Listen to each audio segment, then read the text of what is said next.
In the early spring of 2020, most of us in Britain lived relatively happy lives in a country that was stable and peaceful. We enjoyed all the benefits of a modern world and saw little prospect of that changing to any great degree. The sudden impact of a deadly coronavirus, however, had a dramatic effect on the lives of everyone in the country and forced changes to our lifestyle. Large sections of the population had to isolate themselves from their family, friends, and workplace. The virus indiscriminately killed hundreds of people every day. People discovered that the help and support of a friend could be a great comfort, and the 2020 experience made it easier for us to understand the fearful times that our parents and grandparents lived through during the 6 years of the Second World War.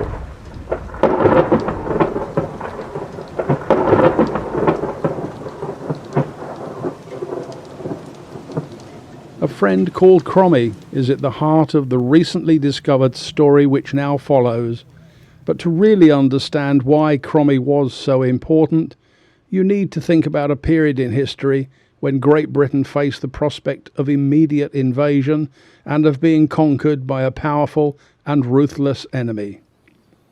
An enemy with a hateful and demonic objective and a willingness to commit atrocities against civilian populations.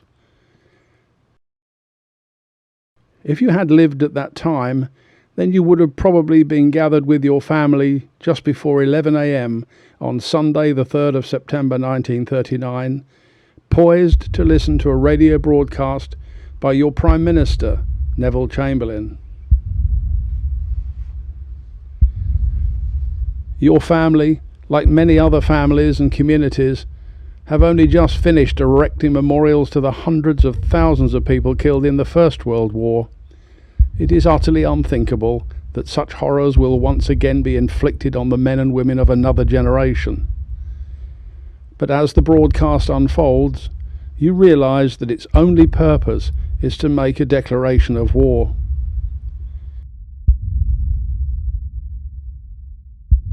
This morning, the British ambassador in Berlin handed the German government a final note stating that unless we heard from them by 11 o'clock, that they were prepared to at once withdraw their troops from Poland, a state of war would exist between us. I have to tell you that no such undertaking has been received, and that consequently this country is at war with Germany. You are already aware that your enemy is using mass aerial bombing raids to destroy centres of population in another country, and you are told to immediately expect such raids on you. You are also told to get ready for poisonous gas attacks. If there are young children in your family, you will know that they are much safer from these murderous attacks if they are evacuated to places in rural areas. Parents have to make the heart-rending decision to relinquish the care of their young children for a prolonged, indefinite time. The lights go out across the country. Everyday life changes completely. The bells which ring out from the cathedrals and churches across the land and are such an iconic part of normal life are silenced. They will not ring again unless it is to warn that the enemy is actually invading your country. Within a short time, your army fighting in Europe is swept aside like every other European army and driven back by the enemy to Dunkirk on the west coast of France. The enemy saw this as an easy prelude to the invasion of Great Britain and the subjugation of the British people. The rescue of what remained of that army, largely by a flotilla of small boats from England, crewed by civilians, was described as a miracle. But your new Prime Minister, Winston Churchill, perceives things in a much more down-to-earth, realistic way, and can only offer you blood, toil, tears and sweat. You are helpless, and just the few pilots of the Royal Air Force, backed by ground crew and the technical advantage of radar, is all that can save you.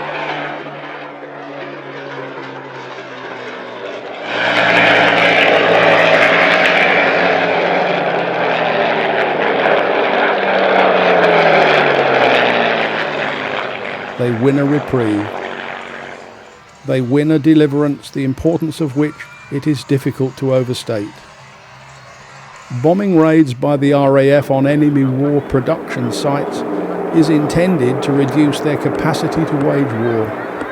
But in the early stages, they are woefully inadequate and aircrew losses are high. The enemy is getting stronger and quickly show that they can put an army of 1 million fully equipped soldiers into a battle zone.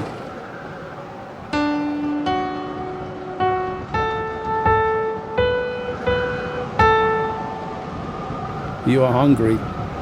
You're reducing waistline, all the proof needed that without the efforts of the Merchant Navy bringing supplies from the USA, you will starve. But the merchant sailors are traversing the North Atlantic Ocean and are hunted by packs of submarines. Hundreds of sailors are losing their lives.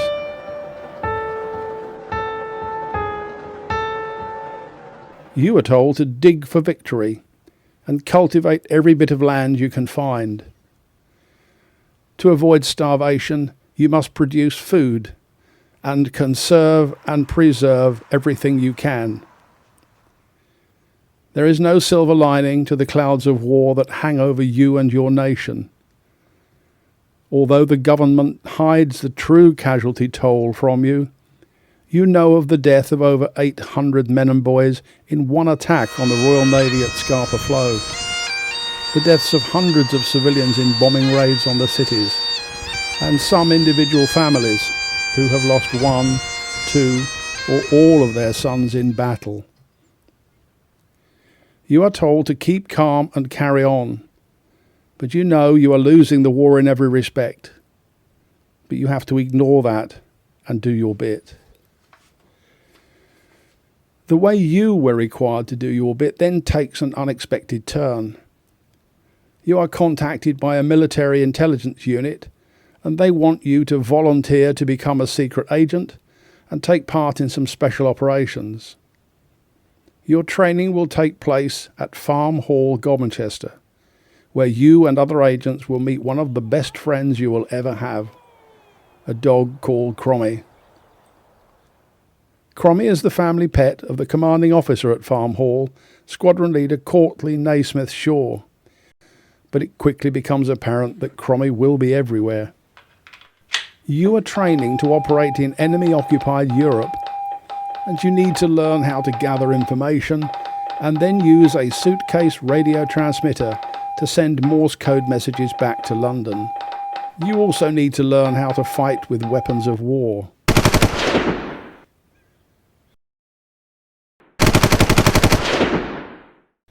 You will fly out on your mission from RAF Thamesford, just a short journey away, and you will either be parachuted into Europe or fly in a specialist light aircraft which will land in a field, and you will then be received by local resistance fighters.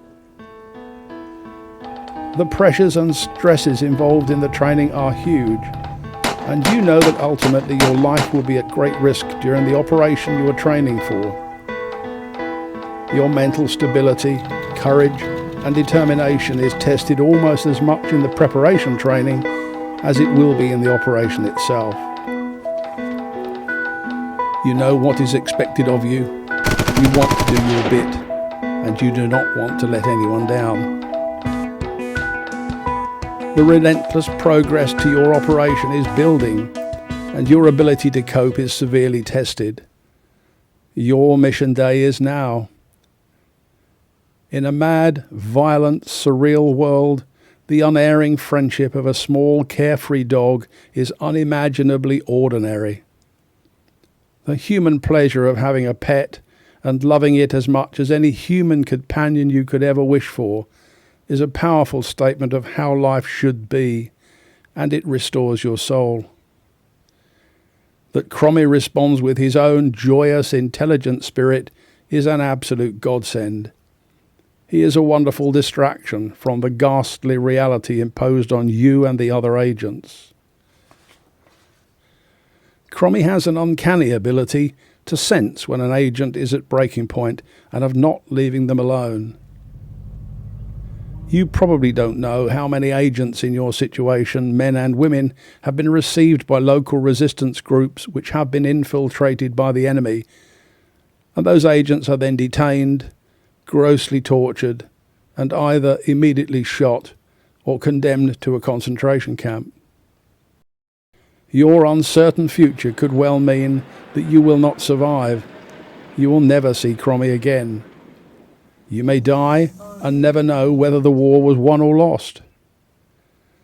If you survive the war, then you will certainly remember that a small golden cocker spaniel with a huge affection for its human companions and an uncanny ability to sense their emotional needs gave you the strength to go on.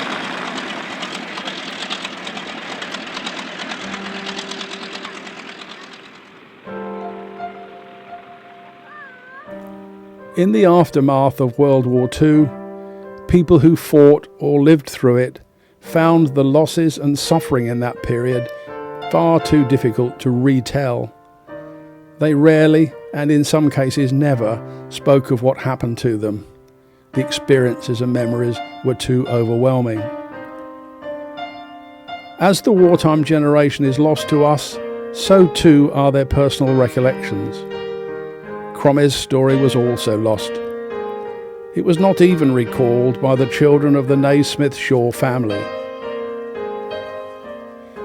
Then in 2018, Roger Levers was researching the later history of Farm Hall when he came across some notes which revived the whole Crommie story. Even before the Second World War began, my father had worked as a British secret agent in Nazi Germany.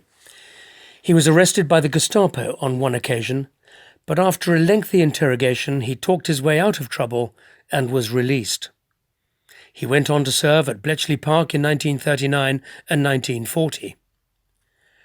When the Special Operations Executive, the SOE, was formed in July 1940, it was to carry out the most daring and dangerous secret operations in enemy-occupied territory, and my father began working with them. He was subsequently appointed commanding officer of a secret agent training and dispatch centre, Station 61B, or, better known to just a few, as Farm Hall in Godmanchester. He had his dog Cromwell there with him, or as the Cocker Spaniel was better known to everyone, Crommie. During my childhood, and my father died when I was just 11 years old and my brothers even younger, he very rarely spoke of his wartime activities, and I knew nothing about his exploits. There was memorabilia about the house, but we never knew of its relevance. I was completely unaware, for example, of the extraordinary way in which Crommie helped the Allied agents both at Farm Hall in training and at the airfield on dispatch or on arrival. In October 1942, my father was told to train and appoint his successor at Farm Hall, and he knew exactly who that person should be. Squadron Leader Bruce Bonzi, or Bonzo as he was widely known.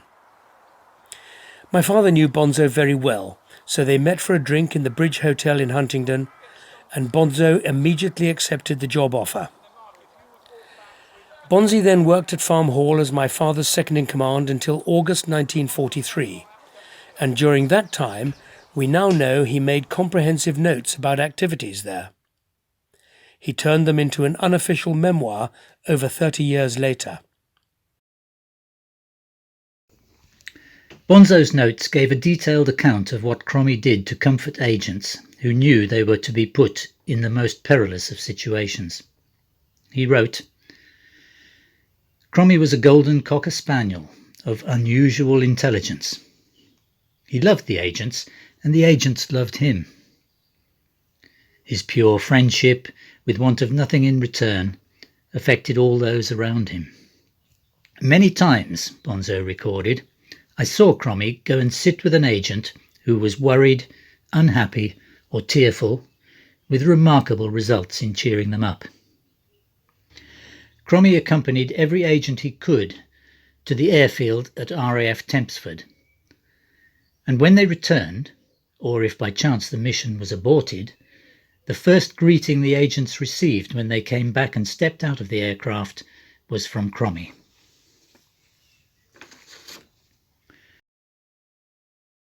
The first Morse code message from agents in the field often included the phrase "Love to Crommie" to confirm their safe arrival. After Crommie left Farm Hall with my father in 1943, Bonzo wrote, "It would not be difficult for anyone, animal lover or not, to appreciate what a gap Crommie's departure left in our lives." In 2019, Crommie's contribution to the welfare of those agents was recognised by the animal charity PDSA, who awarded him a posthumous certificate of commendation. A memorial statue was installed at Farm Hall to ensure that Crommie will never be forgotten.